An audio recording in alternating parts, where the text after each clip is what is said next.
Narito ang mga pinakamainit na balita ngayong tanghali. Bagyong Julian, malapit nang maging super typhoon. Batanes at northern portion ng Babuyan Islands nasa ilalim ng signal number 4. Huling araw ng voter registration, maagang dinagsa. COMELEC nanindigan na walang extension. Oil price hike sasalubong sa unang araw ng Oktubre. Sa MBC TV correspondents, 36 anyos na ice cream vendor patay matapos pagsasaksakin sa Pangasinan. Sa MBC TV Sports, Fnatic Onic na itala ang bagong record sa MPLPH matapos ang 12-0 win streak. At sa Showbiz Spotted, CJ Opiaza ng Zambales, kinoronahang Miss Grand Philippines 2024, humakot ng 5 special awards.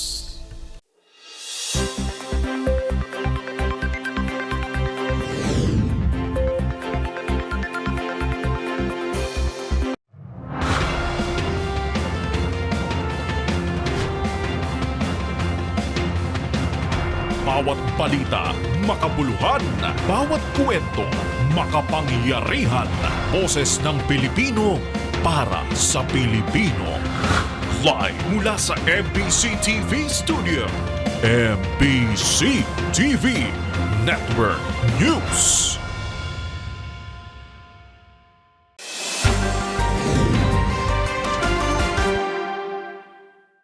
Una sa ating mga balita. Patuloy pa rin ang pananalasa at hagupit ni Bagyong Julian sa Batanes na may dalang malalakas na hangin. Ayon sa Governor ng Batanes, bagamat pinaghandaan nila ang pagdating ni Julian, hindi pa rin inasahan na mas malakas ang hagupit nito kaysa sa mga nagdaang bagyo ngayong taon. Narito ang ulat ni Nicole Lopez Poyawan. Mas matindi pa sa mga nagdaang bagyo ngayong taon ang nararanasan ng Batanes sa Bagyong Julian.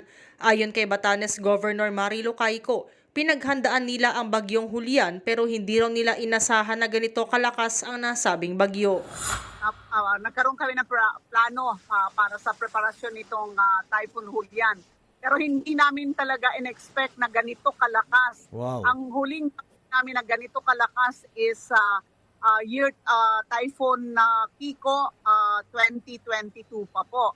So yung dumaan sa taon ay puro banana typhoon lang. Pero ngayon po napakarami po ng nawalan na ho ng bubong dito. Gumagamit na yung mga bahay ay light materials. Pero lahat po ng mga bangka dito sa Batanes ay nailagay na ho sa safe na lugar. Sa ngayon, sinabi ni Cayco na may 27 silang bakwit mula kagabi habang may 74 na turista na na-stranded sa hotel. Sa forecast ng Pag-asa, sa Miyerkules o Huwebes palalabas ng Philippine Area of Responsibility ang Bagyong Julian. Sabi ni Cayco, sapat pa naman ang supply ng kanilang pagkain, wag lang daw sanang umabot ang bagyo ng 1 linggo sa loob ng PAR. Aalis lang nung barkong nagdala ng pagkain. Pero kung magtagal pa po, mga 1 week pa po or 1 week plus, at mag-panic buying ang mga tao, ay yun yung magiging problema po namin dito. Ito si Nicole Lopez Poyawan para sa MBC TV Network News. Una sa Pilipinas, una sa Pilipino.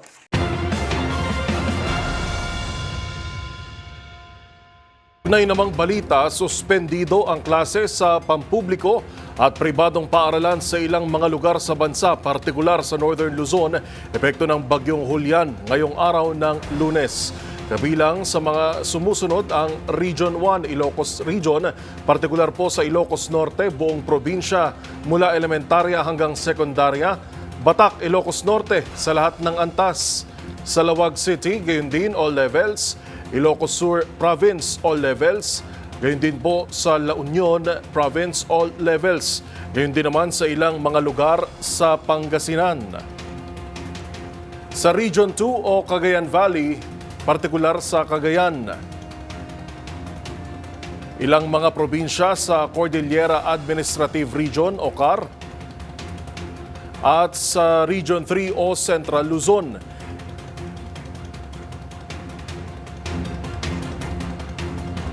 Tibayong pag-iingat po para sa ating lahat.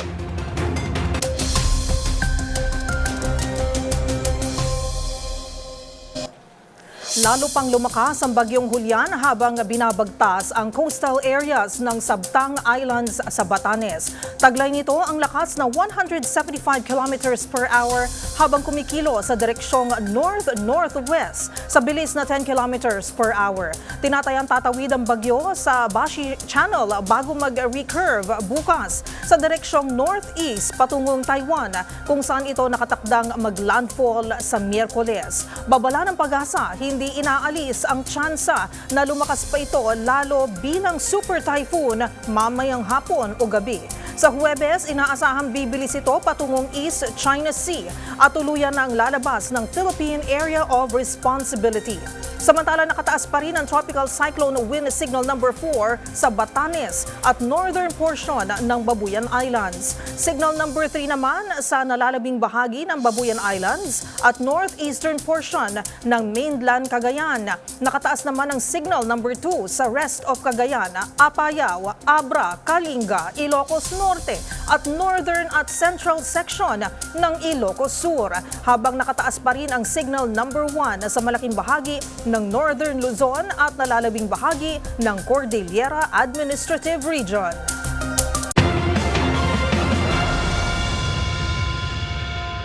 Sa iba pang mga balita, maaga namang dinagsa ng mga botante ang huling araw ng voter registration ngayong araw sa satellite registration ng Commission on Elections sa iba't ibang lugar. Nanindigan naman ang COMELEC na wala nang ibibigay na extensions para sa pagpaparehistro. Ang buong detalye sa report ni Jackie Resho. Alas 6 pa lamang ng umaga ay pinilahan na ng mahigit 40 mga botante ang satellite registration ng COMELEC sa Double Dragon Plaza sa Macapagal Boulevard sa Pasay City. Ito ay para humabol sa huling araw ng pagpaparehistro, correction, reactivation at transfer ngayong September 30. Mula alas 8 ng umaga hanggang alas 3 ng hapon ang pagpaparehistro sa lugar, pero maaari pa rin mag-accommodate ng mga aplikanteng nakapila hanggang alas 5 ng hapon. Prioridad ang mga senior citizen, person with disabilities, at mga heavily pregnant o malapit ng mga anak. Samantala, inilipat muna ng COMELEC ang kanilang mga opisina sa Quezon City sa 6 na satellite offices sa bawat distrito ng lungsod. Ito ay para maiwasan ang pagdagsa ng mga magpaparehistro sa opisina ng COMELEC sa Barangay Santo Cristo, Bago Bantay, Quezon City. Idiniin naman ni COMELEC Chairman Attorney George Garcia na hindi na magkakaroon ng pagpapalawig para sa voters registration. Ito ay para hindi magkaroon ng conflict sa filing ng Certificate of Candidacy bukas, October 1. Siyempre ngayong araw na ito yung last day, Talaga namang better late than never. So yung mga iba na hindi pa nakakapagparehistro, magpapatransfer ng registration o kaya magpapa-reactivate ng kanilang registration, baka naman may babaguhin din na datos sa kanilang registration, pwede pong gawin yan hanggang ngayong araw na ito. Paalala naman ni COMELEC spokesperson Attorney John Rex Laudianco na para sa mga tatakbo bilang Senado at mga party list groups, sila ay magpapasa ng COC sa Tent City sa Manila Hotel. At para sa gobernador, vice-gobernador at miyembro ng Kamara ay sa mga provincial offices na sakop sila magpapasa. Lahat naman ng mga congressman sa NCR na tatakbo para sa susunod na eleksyon ay magpa-file ng COC sa opisina ng COMELEC sa San Juan City. Para sa MBC TV Network News, ito si Jackie Resho, una sa Pilipinas, una sa Pilipino. Sa kaugnay ng balitang yan, palalawigin ng Commission on Elections o COMELEC ang voter registration sa ilang mga lugar na apektado ng bagyong Julian. Sinabi sa DZRH ni COMELEC Chair Attorney George Garcia na ipauubaya sa Regional Directors sa Northern Luzon ang desisyon sakaling magsuspende ng pasok sa kanilang lugar. Sabi pa ni Garcia kung sakali ay isang araw lang itong palalawigin upang hindi magkasabay sa paghahain naman ng Certificate of Candidacy na magsisimula bukas.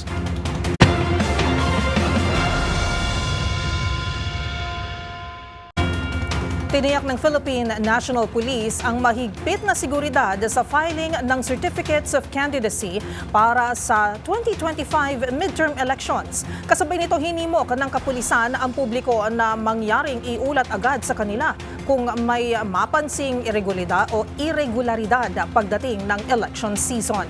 Narito ang ulat ni Edmiel Parosa. Tiniyak ng pambansang pulisya ang heightened security para sa filing ng kandidatura para sa 2025 midterm elections. Ayon kay PNP Chief Police General Romel Francisco Marbil, nakikipag-ugnayan ito sa iba't ibang ahensya ng pamahalaan para matiyak ang integridad ng halalan. Kasabay nito, hinimok ng general ang publiko na i-report ang mga irregularidad na mapapansin sa nalalapit na election season, partikular na kung sabit dito ang mga pulis. Naura na kasing binalaan ni Marbil ang mga tauhang masasangkot sa kaguluhan sa politika bago pa man ang October 1 to October 8 filing ng COC. Samantala, kaugnay ng naturang paghahanda, all set na ang COMELEC Regional Office sa Metro Manila na matatagpuan dito sa lungsod ng San Juan. Ipinasilip sa DZRH News ng Office of the Regional Election Director NCR ang mga gagamiting kwarto, tarpaulin at iba pang materyales para sa paghahain ng kandidatura ng mga susubok na maupo sa higit 30 congressional seats ng rehiyon. Dito kasi nakatakdang i-file ng mga kandidato sa pagka-congressman ang kanilang COC simula bukas, isa sa mga pangunahing election site sa Calacang, Maynila. Matapos basbasan at magamit sa halalang pambarangay noong nakaraang taon, ito ang unang beses na gagamitin ng tanggapan para sa midterm polls. Nagpulong na rin umano ang COMELEC NCR, PNP at Local Traffic Bureau para sa ilalatag na seguridad sa susunod na 7 araw. Para sa MBC TV Network News, ito si Edniel Parrosa ng DZRH. Una sa Pilipinas, una sa Pilipino. Sa iba pang mga balita, hindi daw dapat umano agad na maniwala at kailangan mag-ingat ng mga otoridad sa naging pahayag ng isang Chinese spy na si Xi Zhejiang na si Alice Guo ay isa rin umanong spy. Ito ang sinabi ng isang senador kaugnay ng isiniwalat ni Zhejiang na nakakulong naman ngayon sa bansang Thailand. Narito ang buong ulat ni Raymond Dadpaas.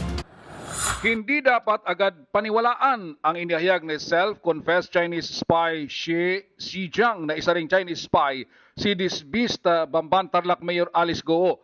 Ayon kay Senate Minority Leader Aquilino Coco Pimentel III, kailangan mag-ingat ang mga otoridad sa pahayag ni Zhejiang na ngayon ay nakakulong sa Thailand. Bagamat aminado si Pimentel na hindi rin dapat baliwalay ng kanyang pahayag, paliwanag ng senador maraming dahilan na maaring maka-impluwensya sa isang individual o kaya testigo na nakakulong. Para naman kay Senate President Francis Chis Escudero, may problemang legal ang isiniwalat ni Zhejiang. Paliwanag ni Escudero, malinaw sa ating saligang batas na sino mang testigo na may akusasyon laban sa isang akusado ay dapat mabigyan ng pagkakataon na akusado na questionin ang nag-aakusa sa kanya bilang pagdepensa sa kanyang sarili. Sa kasong ito ay nakakulong sa Thailand si Zhejiang na nag-akusa kay Alice Guo. Kailangang alamin kung magagamit ang isiniwalat na impormasyon ni Zhejiang laban kay Guo dahil wala itong pagkakataon na i-cross-examine ang nag-aakusa sa kanya. Giit ni Escudero na sa mga senador nang nag-iimbestiga na suriin kung kailangan nilang ipatawag ang isang testigo na nakakulong sa ibang bansa. Para kay Escudero, masalimuot ang proseso dahil kailangan pang humingi ng permiso mula sa Thailand kung paharapin sakali si Xi Zhejiang. Matatandaan na sa hearing ng House Quad Committee ay biglang nagbago ang tono ng pananalita ni Alice Guo at napansin na ito ay nagalit nang siya ay akusahan bilang isang Chinese spy. Para sa MBC TV Network News, ito si Raymond Dadpaas, una sa Pilipinas, una sa Pilipino.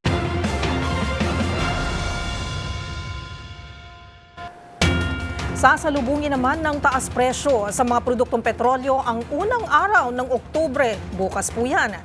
Sa magkakahiwalay na abiso, 90 centavos ang dagdag sa kada litro ng diesel habang 45 centavos sa gasolina. May increase din na 30 centavos sa kada litro ng kerosene o gaas. Kabilang sa mga sanhi ng upward trend sa presyo ng petrolyo ay ang tumitinding tensyon sa Middle East at pagbaba ng global supplies ng langis. Ito na ang ikalawang sunod na linggo ng pagtaas na naman ng presyo ng krudo matapos ipatupad noong September 24 ang 1 peso and 20 centavos na dagdag sa presyo kada litro ng gasolina at 20 centavos naman sa bawat presyo ng diesel.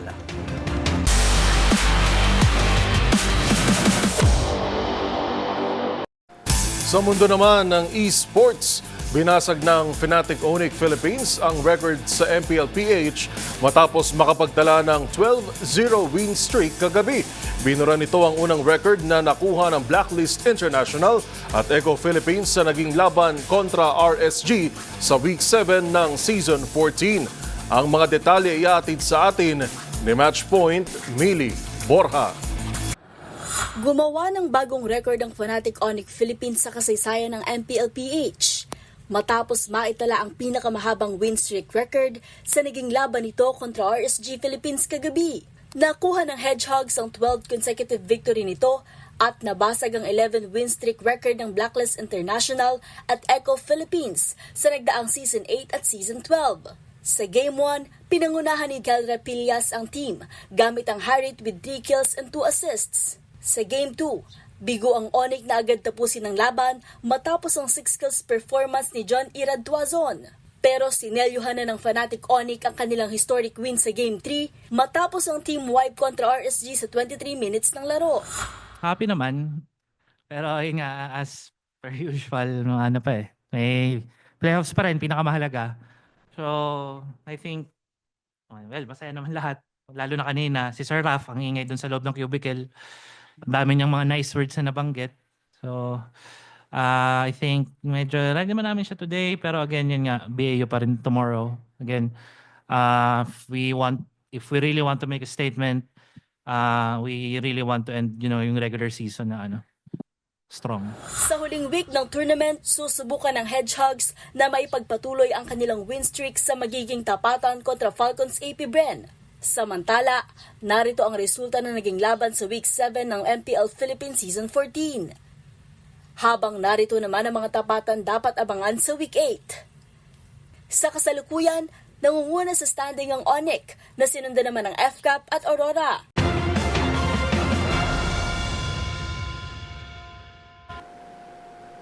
Mga balitang dapat niyong abangan. Isa pang testigo na susuporta sa isiniwalat ni Mendoza sa Barayuga case, ilulutang. Higit 3,000 POGO workers umalis na ng Pilipinas matapos ma-downgrade ang kanilang visa. Sa MBC TV Sports, Lazal, tinalo ang UST.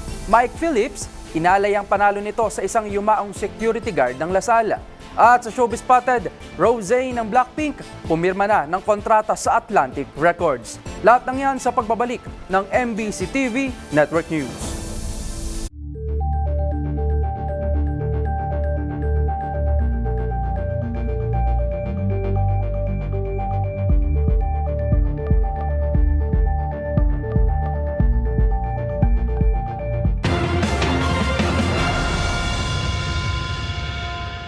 Sa pagpapatuloy ng ating balitaan, may inaasahan na naman muli ang Quad Committee na panibagong witness kaugnay sa pagpaslang sa dating opisyal ng Philippine Charity Sweepstakes Office o PCSO na si General Wesley Barayuga noong 2020. Ayon sa ibinunyag ni Lieutenant Colonel Santi Mendoza, dawit dito sina NAPOLCOM Commissioner Edilberto Leonardo at former PCSO General Manager Royina Garma. Ang buong detalye sa ulat ni Kyle Bulyas.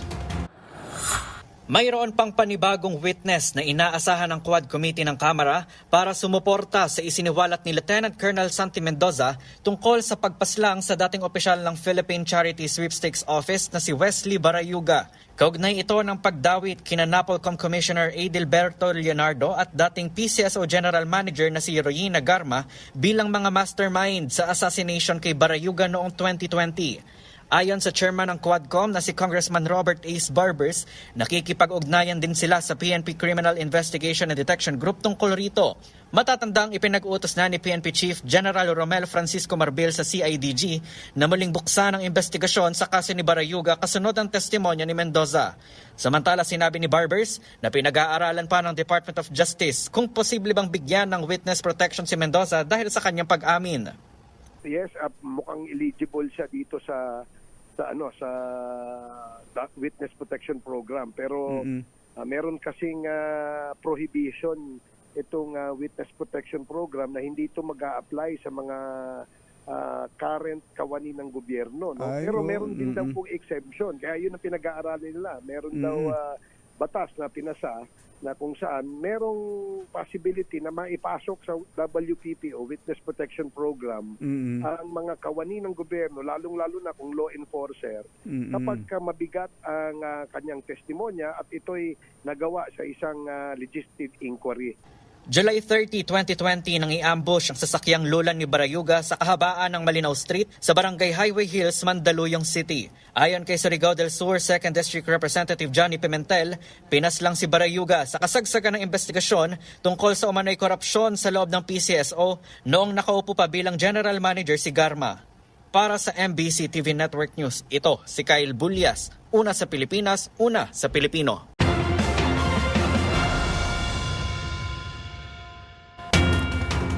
Dinipensahan ng PNP Academy Alumni Association ang pamantasan sa gitna ng panawagang i-abolish ito dahil sa pagkakasangkot ng ilang graduate sa krimen. Partikular itong sagot ng PNP AAI sa pahayag ng isang kilalang kolumnista matapos muling mabuksan ang kaso ng pagpatay sa retired general at dating PCSO Board Secretary Wesley Barayuga. Ito'y dahil ang mga produkto ng PNPA ang mga sangkot sa kaso, gaya ni NAPOLCOM Commissioner Edelberto Leonardo, retired police colonel at dating PCSO General Manager Royena Garma at Lieutenant Colonel Santi Mendoza. Ayon sa kolumnista, ilang instructor ng PNPA ang nagtuturo sa kanilang mga estudyante kung paano makalusot sa irregularidad ng operasyon, bagay na unfair at chismis umano para sa Alumni Association. Giit ng Hanay, mahalaga ang Structured Officer Training Program na inaalok ng PNPA para sa mga kadete. Ginawa ng PNPA AAI ang pahayag kasabay ng anunsyo ni PNP Chief Police General Romel Francisco Marbil na paiimbestigahan sa CIDG ang 2020 Barayuga Slay Case.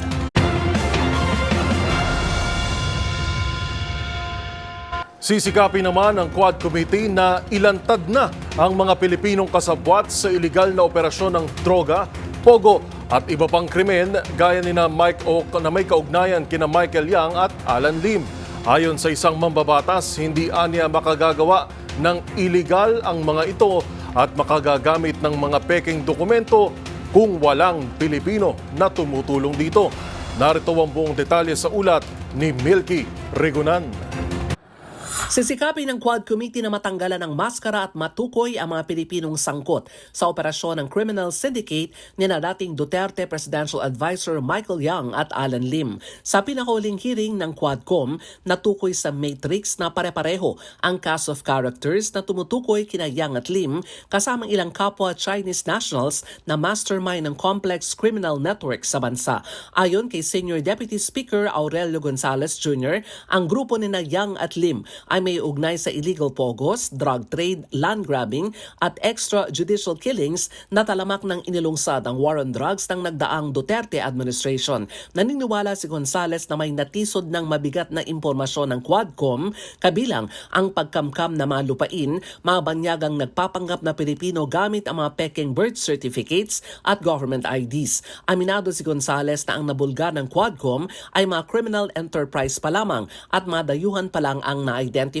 Dapat anyang matukoy kung sino-sino ang mga kasabwat na mga Chinese nationals na ito sa kanilang illegal na gawain dahil hindi sila makapag-operate ng walang mga Pilipinong tumutulong sa kanila.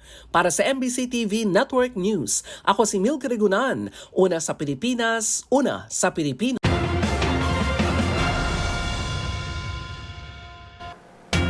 Aabot na sa higit 3,000 POGO workers ang umalis na ng Pilipinas matapos ma-downgrade ang kanilang visa. Ayon sa Bureau of Immigration, halos sa 6,000 visa ang na-downgrade na habang 55% sa mga ito ang umalis na ng bansa. Kaugnay nito, pinabibilis din ng BI ang exit application ng mga POGO foreign workers. Muling iginiit ni Immigration OIC Commissioner Joel Viado ang October 15 deadline para sa lahat ng POGO workers para sa voluntary downgrade ng kanilang visa.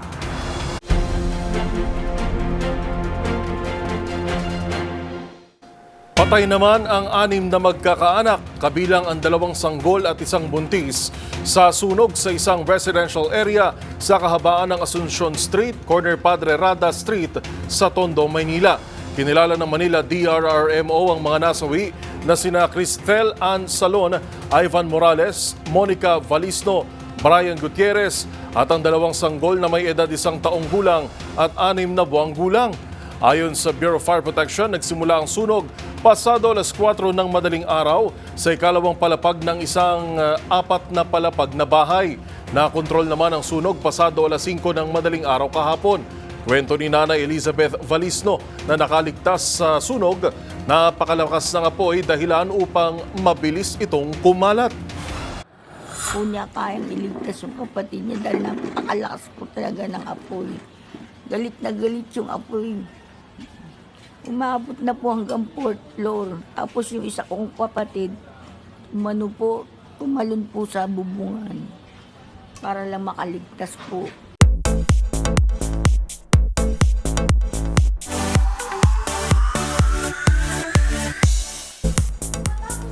Exclusive contract sa The Black Label last June para sa kanyang solo activities. Solo record deal naman ang nilagdaan ng Blackpink member na si Rosé sa Atlantic Records. Ang iba pang detalye tutukan sa aking showbiz report sa mundo ng K-pop.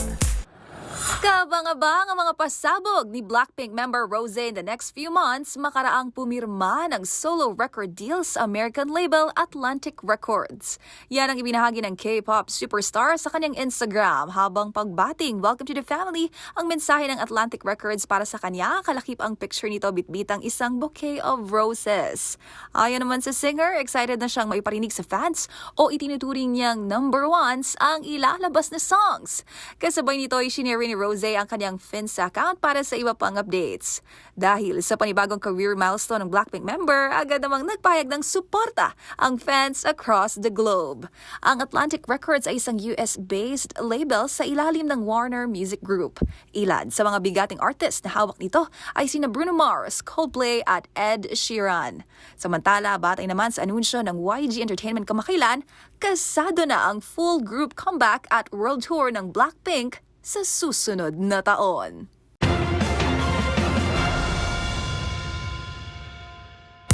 At sa aking pagbabalik, sama-sama nating kilalanin kung sino ang itinanghal bilang bagong Miss Grand Philippines. Manatiling nakatutok dito lang sa MBC TV Network News, BRB.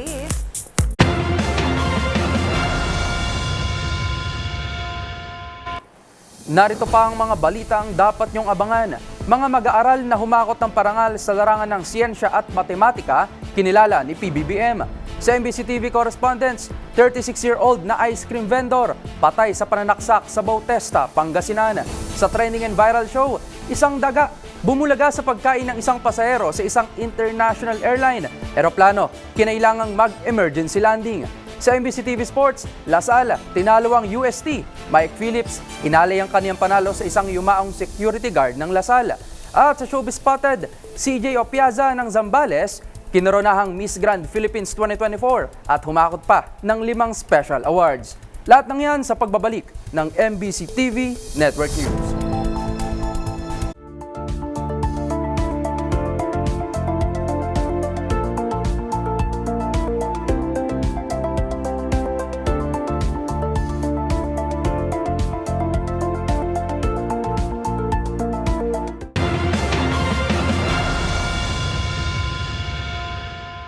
Binigyang pagkilala ni Pangulong Bongbong Marcos ang mga natatanging mag-aaral na nagpakita ng husay at humakot ng parangal sa sari-saring international STEM competition nitong mga nakaraang buwan.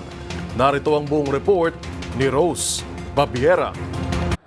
Pinapurihan ni Pangulong Bongbong Marcos ang mga mag-aaral na nagpamalas ng husay sa larangan ng siyensya, teknolohiya, matematika at inobasyon o STEM.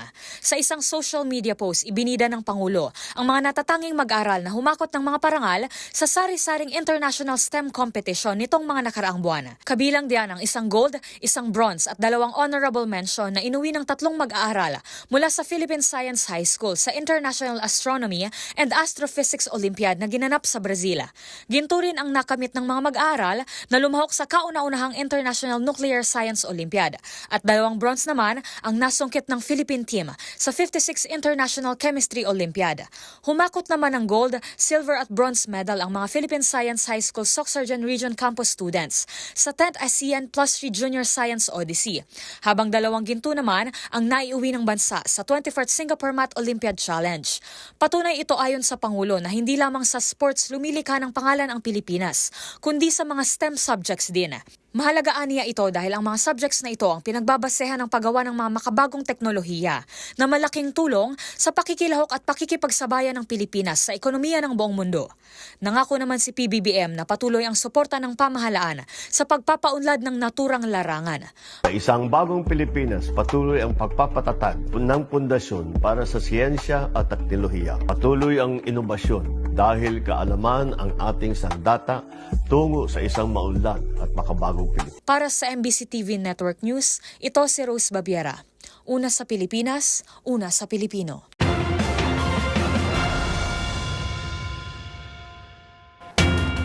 Tututukan naman ng Trabaho Party List ang pagpapatupad ng mga batas upang mapagaan ang buhay ng mga marinong Pinoy. Ito ay sa kabila ng pagkakapasa ng napapanahong Magna Carta for Seafarers sa bansa na layong protektahan ang mga Pilipinong mandaragat. Narito ang buong detalye sa report ni Edniel Parosa. Napapanahon man para sa Trabaho Party List ang pagpasa ng Magna Carta for Filipino Seafarers, layunin pa rin ng grupong tutukan ng pagpapatupad ng batas upang mapagaan ang buhay ng mga marinong Pinoy. Ayon kay Attorney Michelle Espiritu, tagapagsalita ng Trabaho Party List, dapat itong bantayan sapagkat may mga provision sa batas na tinututulan ng ilang grupo ng marino. Kasama rito ang pangangailangang mag-post ng execution bond kapag nanalo sa kaso ang marino habang nag-a-appeal ang ship owner o manning agency. Dagdag ng Trabaho Party List, babantayan din ito ang prosesong pagdadaanan ng mga marino upang makapag-claim ng kanilang mga benepisyo. Paliwanag ni Attorney Espiritu, maaaring mahirapan ang mga marino na maklaim ang benepisyo sabalit kailangan nilang patunayan kung ang kanilang sakit o sugat ay dulot ng trabaho. Dahil dito maaaring mapilitan ng mga itong lumapit sa mga abogadong malaking maningil para sa legal services, bagay na tututukan ng Trabaho Party List tulad ng pagbuo ng grupo ng mga abogado para makapaghandog ng libreng legal assistance sa mga marino. Noong nakaraang linggo, pinirmahan na ni Pangulong Bongbong Marcos ang Magna Carta for Filipino Seafarers na mahalagang hakbang para sa grupo kaugnay ng proteksyon sa mga mandaragat na Pinoy. Para sa MBC TV and Network News, ito si Edniel Parrosa. Una sa Pilipinas, una sa Pilipino.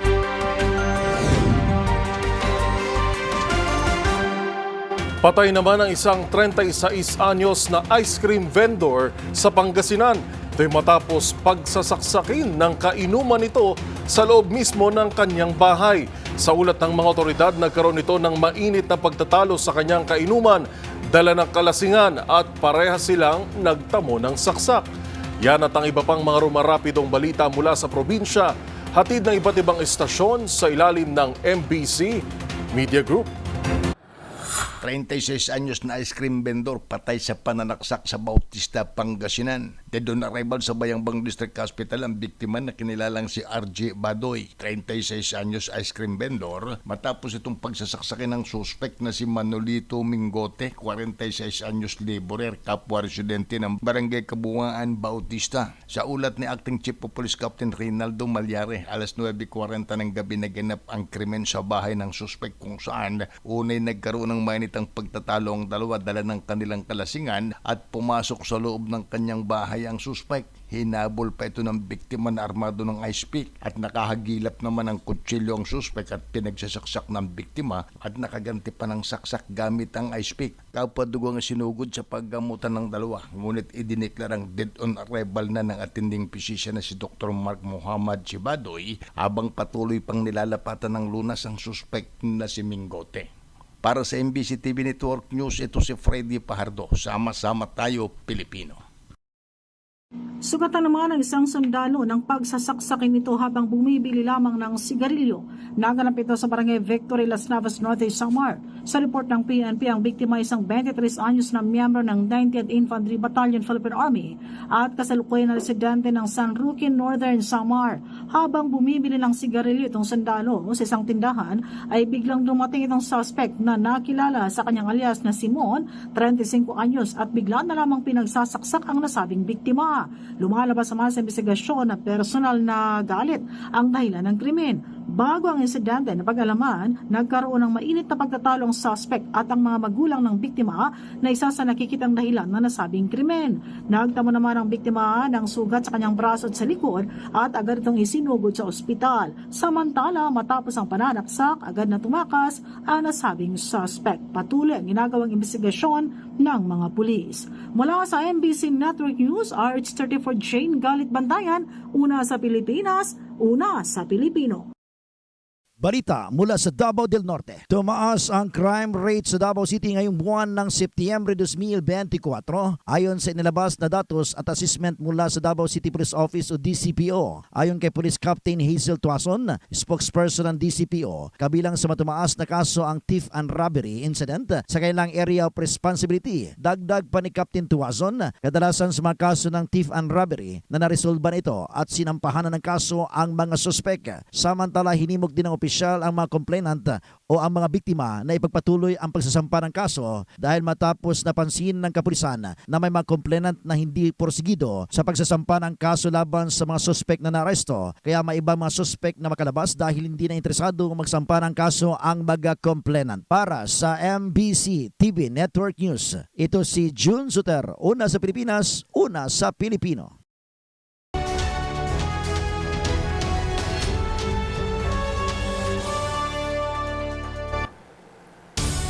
Unlisted guests, nagulantang ang pasahero ng isang international airline nang biglang may bumulagang daga sa kanyang pagkain.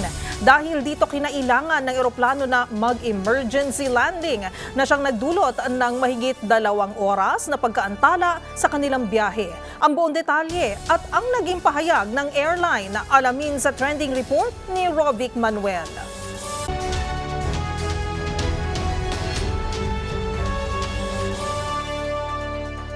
Nagulantang ang isang pasahero ng isang international airline nang biglang may bumulagang daga sa kaniyang pagkain. Sa isang social media post ng katabi nitong pasahero ay gumapang raw umano ang naturang daga sa upuan at saka ito dumapo sa kinakain nito. Bumabiyahe lang sana ang naturang eroplano mula Oslo, Norway papuntang Malaga, Spain. Ngunit dahil sa naturang insidente ay kinakailangan magsagawa ito ng emergency landing sa Copenhagen, Denmark. Ito ay upang magsagawa ang airline ng precautionary safety measures at kinailangan naman ng mga pasahero na lumipat ng flight bagay na nagpaantala sa kanila ng mahigit 2 oras. Ayon kay Oysten Schmidt, spokesperson ng airlines, ay bibihira lamang daw na mangyari ang mga insidenteng ito. Aniya, mayroon ng guidelines ang kumpanya para sa mga ganitong klase ng insidente at magsasagawa rin daw ito ng review sa kanilang mga suppliers upang siguraduhin hindi na ito mauulit muli. Para sa DZRH TV, ito si Rovic Manuel, una sa Pilipinas, una sa Pilipino.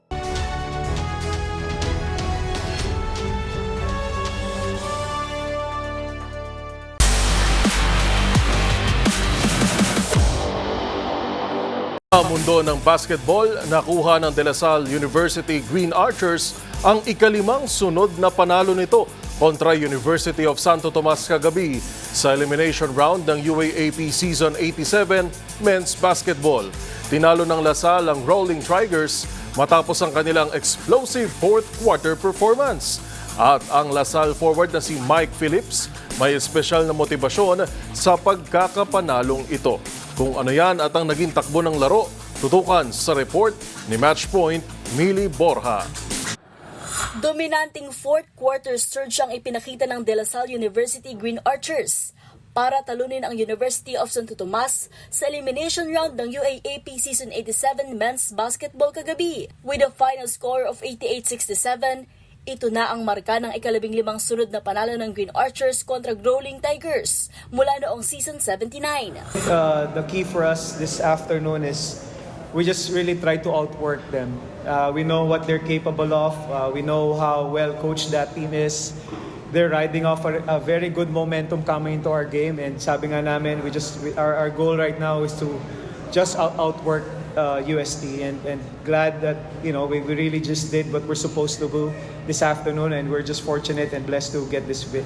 Sa pagpasok ng final period, nasa lasal na ang Kalamangan with 9-point advantage na agad na palobo matapos ang explosive 8-0 run. Nakuha ng Green Archers ang game high lead nitong 24 points at 88-64 matapos ang 3-pointer mula kay Boris Marasigan, layup ni CJ Austria at isa pang 3-pointer mula kay Alex Konov.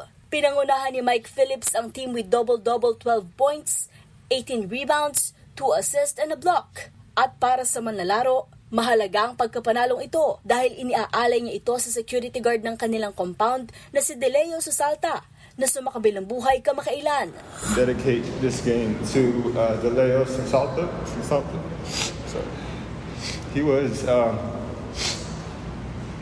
He was someone who took care of us. He was a part of our Stallion family, and he just recently passed. And he passed 2 nights ago. And last night I was just in a dark place, and I saw the most beautiful sunset after training, and I knew it was him. So if you guys have any spare time, can you just please pray for his family?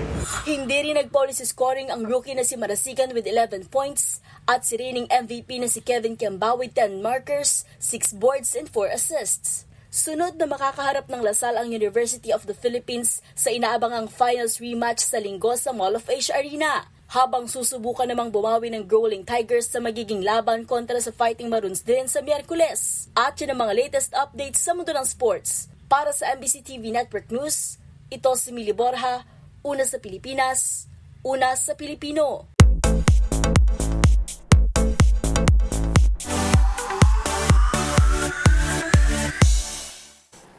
Nagpasiklaban kagabi sa Newport Performing Arts Theater ang mga naggagandahang dilag mula sa iba't ibang panig ng Pilipinas para sa Miss Grand Philippines. At ang kandidatang nanguna at nag-uwi ng corona ang 26 anyos na si CJ Opiaza mula Zambales. Ang kanyang crowning moment panoorin sa aking Showbiz Report. Miss Grand Philippines 2024 from Castillejo, Zambales, CJ Opiaza! Ang 26-year-old na ngang si Christine Juliano CJ Opiaza ang pambato ng Pilipinas sa nalalapit na Miss Grand International matapos masungkit kagabi ang corona bilang bagong Miss Grand Philippines. 5 special awards din ang naiuwi ng pageant veteran mula Zambales, gaya ng Miss Mestiza, Miss Photogenic, Miss Multimedia, Miss Aqua Boracay at Best in Swimsuit. Sa Q&A portion naman, natanong si CJ kung sa tingin niya ay deserve rin ba ng mga katulad ditong nananalong beauty queen ang rewards at incentives na ipinagkakaloob sa mga Olympic athlete mula sa gobyerno at pribadong sektor. I believe we don't actually need an incentive or a monetary award to be able to be seen and to be heard. Just the very platform of this is already championing the lives of the people who believe in us, the people who we inspire. And so, I hope all the beauty queens here will continue their legacy to push for their causes and to present themselves around the world. Thank you. Samantala, ang Kapampangan beauty namang si Sofia Bianca Santos ang nanalong Universal Woman Philippines 2025. Habang kinoronahan bilang Miss Teen International Philippines 2024 si Ana Margaret Mercado ng Quirino. Sa October 25, nakatakdang makipagpasiklaban si CJ Opiaza sa prestiyosong Miss Grand International Pageant na gaganapin sa Bangkok, Thailand.